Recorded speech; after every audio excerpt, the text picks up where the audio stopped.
I'm going to show you how to paint a transparent straw. You'll need to use the golden glazing medium. This is going to let you make it transparent. Remember our color wheel, it's very important to understand your complementary colors. Alright, so here we go. I mixed a base color of a light pink, but I'm going to be using mostly the glazing medium. So I've just added just a little bit of pink to the glazing medium. The glazing medium is going to make it more transparent. So you can see as I am placing it on and painting on the paper that you can see through it. So if you have a whole lot of pencil lines, you're going to see those pencil lines too. So you may want to erase a little bit before you start the painting. Obviously, it's going to have highlights and shadows. Right there, I put some straight white on the middle where you can see that the straw is highlighted. I'm now going to make my shadow color. When I was noticing my straw, it looked like it was kind of a coral color.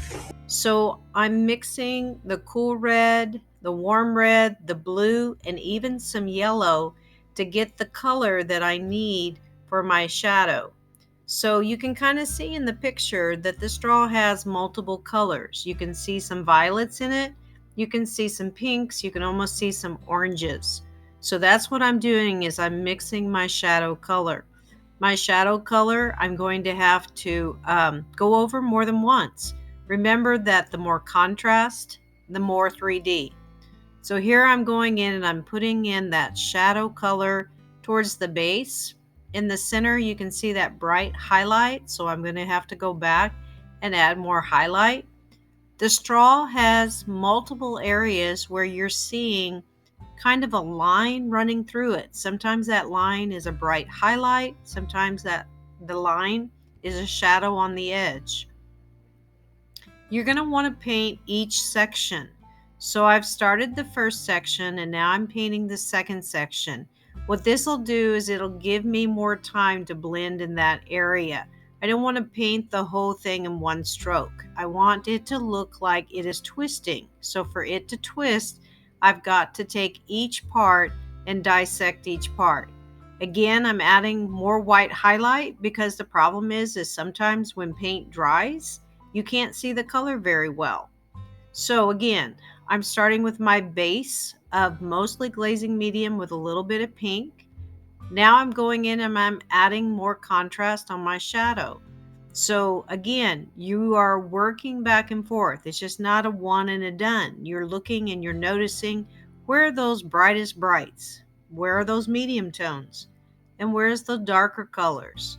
But in the end, you can see I have very little paint on my plate and it's going to take very little paint to paint this straw. We talked about in class how the straw might be a little blurrier or it might be a little lighter because it's in the bottle. If you haven't taken a picture yet, you need to take a picture.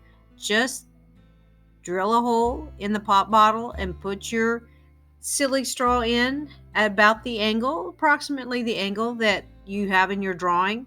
And then notice the highlights, notice the shadows.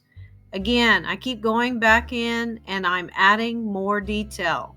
The more detail, the more 3D it'll look. I'm adding the highlight again because again, I want it to be a bright highlight. So as you're painting, it helps to either I have the straw right here in front of me to help, but you might have a photograph that you're looking at. Again, you need a resource so that you can understand where the light source is hitting. If your paint starts to dry, all you have to do is take one of the little water misters and mist your paint, and that will keep it hydrated longer so that you can keep using it.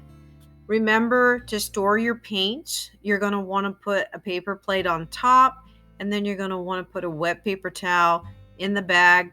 Try if you can to put it to the side, and then that way it won't make the plates wet. So I'm finishing up. I'm making a little bit more of the transparent pink to paint the top, and then I'm going to paint the bottom, and then you're going to see that it looks pretty 3D to me. So here I sped up the painting.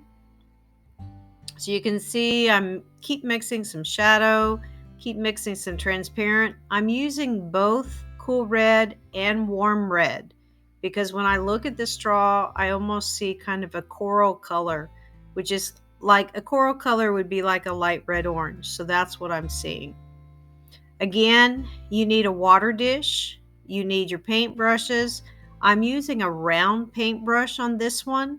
I find it easier because I can stay within the lines better.